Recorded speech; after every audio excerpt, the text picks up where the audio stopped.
Welcome to CCTV Security Group. Here in this video, we are going to show you how you can enable and disable motion on your NVR for receiving or not receiving notification on your phone. And also how you can adjust it for receiving more accurate notification. Thank you very much.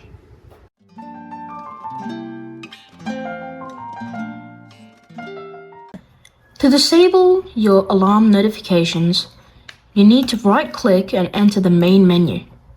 Over here, you choose the camera button and come into motion. And then you will choose what camera you want to disable. It is default that the alarm notifications will always be on. And if you want to change that, you can press this button over here. This can also be done using a mobile device.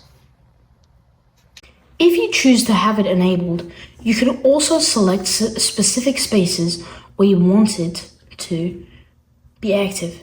If you don't want this, you can also press delete area and select the places that you actually want active. Once you're done with that, you can move any pixel change in these areas will send a notification directly to yours.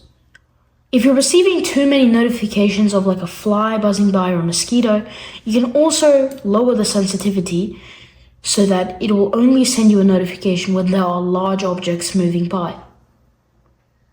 Once again, press apply so that changes are saved. Then move on to deployment time. Over here, you can set schedules for when you want the alarms to be active.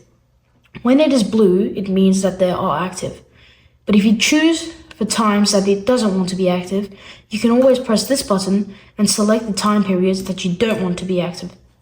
But if you want to reactivate them, you can select this button and select the ones you want reactivated. Then press apply to save your changes and move on to linkage settings. Over here, nothing really needs to be changed. But if you want to send a buzzer to your NVR, you can always press this button. And also, make sure if you're recording, this one has to be the same as your channel number. After you're done with that, press apply and you're done.